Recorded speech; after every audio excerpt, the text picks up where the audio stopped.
Vuoi creare questo effetto spettacolare con il tuo DJI Avata 360? In questo video ti mostro come registrare correttamente la scena e come trasformarla in un effetto asteroid direttamente in DJI Fly oppure in DJI Studio. Bastano pochi minuti e il risultato sarà davvero sorprendente. Io sono Massimiliano Zeuli, pilota e istruttore DJI, e in questo video ti mostrerò come fare.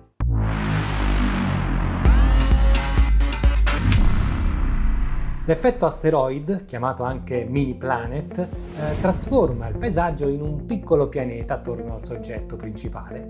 È un effetto molto usato nei video travel e FPV perché crea un impatto visivo immediato. Spostiamoci al campo di volo e vediamo subito in pratica come utilizzarlo. La parte più importante non è il montaggio ma la registrazione. Se la ripresa non viene eseguita correttamente, l'effetto finale sarà poco efficace. Posizionati sopra il punto che vuoi trasformare nel centro del pianeta, attiva la registrazione video, mantieni il soggetto al centro dell'inquadratura, esegui uno zoom progressivo all'indietro. Se disponi del radiocomando DJI RC2 utilizza la rotella destra del radiocomando, se invece stai utilizzando il motion controller utilizza la rotella laterale. Cerca di mantenere un movimento lineare, continua per alcuni secondi per ottenere abbastanza scena attorno. Funziona particolarmente bene in spiagge, piazze, montagne, parcheggi o aree aperte dove il contesto contribuisce all'effetto finale. Bene, ora trasferiamoci in studio per passare all'editing. Una volta registrata la clip, apriamo DJI Fly. Ti ricordo che trattandosi di file molto pesanti devi avere uno smartphone che possa supportare l'elaborazione di questo tipo di contenuti.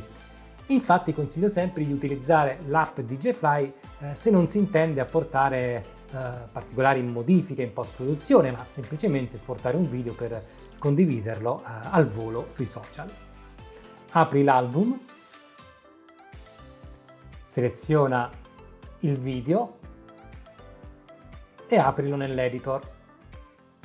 Ecco il video pronto per essere editato. In questo caso non dobbiamo fare nulla. Tagliamo solo testa e coda. Ecco fatto. A questo punto puoi esportare il file direttamente sul telefono.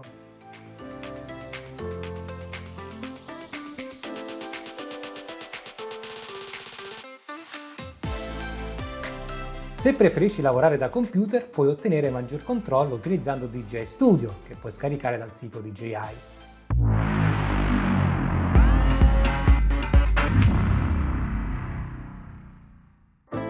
Se ancora non l'hai fatto, puoi scaricare gratuitamente DJI Studio dal sito ufficiale di DJI. Qui sono presenti la versione per macOS o Windows. Scarica il pacchetto di installazione e poi segui la procedura per installarlo sul tuo computer. Una volta fatto, puoi avviare l'applicazione. Dopo aver avviato il software, clicca su Crea progetto e qui nel pannello di importazione clicca per importare il tuo file. Eccolo qui e Open. Bene, questa è la clip originale dove, utilizzando la rotellina dello zoom del radiocomando DJI RC2, abbiamo apportato delle modifiche a livello elettronico, non meccanico. E in questo caso in realtà il drone è fermo, ma utilizzando solo la rotellina dello zoom abbiamo creato l'effetto asteroide. Tutto questo, come dicevo, è avvenuto a livello elettronico. Perché? Ti spiego cosa è successo. Andiamo a inserire la clip nella timeline e a massimizzare un po' la visualizzazione della timeline. Siamo in camera view e quindi vediamo quello che abbiamo realizzato durante la ripresa live, quindi tutti i movimenti che abbiamo visto poco fa. Se io passo invece in free view, non stiamo più vedendo le modifiche all'inquadratura apportate tramite il radiocomando, ma semplicemente vediamo il movimento del drone. Qui il drone è fermo e non succede nulla. Poi si muove, va avanti e l'inquadratura si modifica. A questo punto posso agire manualmente su tutti i movimenti di ripresa. Perché non l'abbiamo fatto in DJI Fly? Avremmo potuto, ma tutto questo richiede un'elaborazione abbastanza, pesante da parte delle risorse del sistema. Quindi su un telefono diventa un po' macchinoso e lento. E invece utilizzando il software è molto più pratico e veloce. Allora partiamo. Qui, cliccando con il mouse sopra il monitor di anteprima, posso aggiustare la mia visualizzazione. Clicco e trascino utilizzando la rotella del mouse come se stessimo utilizzando la rotella del radiocomando. Posso zoomare avanti e indietro. E tutto quello che sto facendo con il mouse lo posso anche fare manualmente agendo qui sui parametri di zoom. Eccolo qui. La correzione della distorsione grandangolare, della panoramica orizzontale destra e sinistra, la panoramica verticale su e giù e il roll, ovvero la rotazione laterale. Ripristiniamo tutti i valori a 0. Questo è il FOV, l'angolo di campo lasciamo ad esempio 80. Benissimo, quindi puntiamo la visuale in basso, zoomiamo con la rotella del mouse e andiamo a prendere il punto da cui vogliamo iniziare. Ad esempio questo. Ok? E infatti ecco qui che abbiamo modificato tutti i parametri. Aggiungo un fotogramma chiave, quindi cosa vado a fare? Vado a registrare in questo punto nel tempo e nello spazio questi parametri. Ora se vado avanti l'immagine è come bloccata, resterà sempre la stessa. Abbiamo fissato questa inquadratura. Mi sposto un po' più avanti, ad esempio qui, e ora voglio applicare l'effetto asteroid. Posso farlo automaticamente con un solo gesto, cliccando qui, eccolo qui, oppure andando ad agire manualmente sui parametri di ripresa. Ecco qui che è stato aggiunto automaticamente un secondo fotogramma chiave. Quindi se mi porta all'inizio clip, ecco l'effetto ottenuto. In questo caso è molto lento, durerà circa 10 secondi.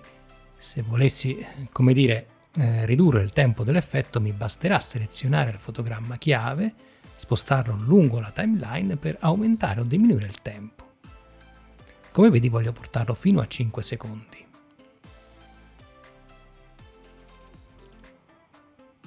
Ed ora è molto più veloce. In questo modo, in pochi e semplici passaggi, abbiamo ottenuto l'effetto che volevamo. Qui il drone è sempre fermo, a un certo punto il velivolo si sposta, ecco, vedi, il pianeta si muove. Perché? Perché in questo momento il drone sta avanzando, quindi se volessi fare combaciare la fine dell'effetto con l'inizio del movimento del drone, ad esempio fin qui, sposto i 2 fotogrammi chiave, già che ci siamo, ritaglio il punto iniziale in modo da lasciare sempre un margine iniziale utile per il montaggio. Ed ecco qui il nostro effetto. A questo punto il drone avanza, eccolo qui, ad esempio potrei far ruotare il pianeta fin qui. Quindi che faccio? Giro, giro, giro, ad esempio voglio fare un giro di 360 gradi e quindi vado e arrivo fino a 1 per un giro completo. Quindi da qui, una volta che è arrivato, inizierà a girare. E poi il drone avanza e mentre avanza voglio scendere e guardare in avanti.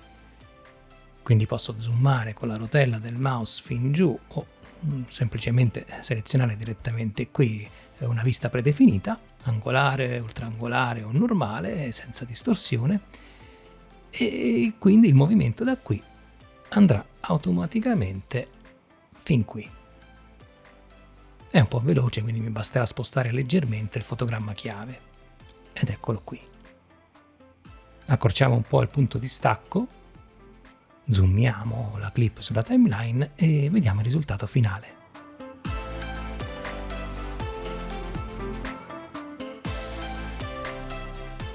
Ecco qui, zoom indietro, poi facciamo ruotare il pianeta. A questo punto riandiamo in avanti e puntiamo dritto verso la nostra strada. Ed ecco fatto. Come vedi in post-produzione abbiamo molto più controllo e libertà di movimento. A questo punto puoi semplicemente esportare il filmato per inserirlo, ad esempio, in un progetto video più ampio. Se vuoi conoscere meglio il software DJ Studio per sfruttarne tutte le potenzialità, iscriviti al canale perché presto saranno disponibili nuovi contenuti a riguardo. 3 errori che rovinano quasi sempre il risultato sono movimento troppo veloce, tenere se presente il soggetto fuori il centro e abusare dell'effetto. In questo video hai visto come creare in pochi minuti un effetto asteroide con DJI Avata 360 utilizzando sia l'app DJI Fly che DJI Studio. Ti ricordo che se stai preparando l'esame per ottenere il certificato di pilota Open A1 A3, Ho scritto questo manuale pensato per accompagnarti nella preparazione all'esame con spiegazioni semplici e orientate alla pratica. Trovi il link nella descrizione del video. Ci vediamo al prossimo contenuto e buon volo!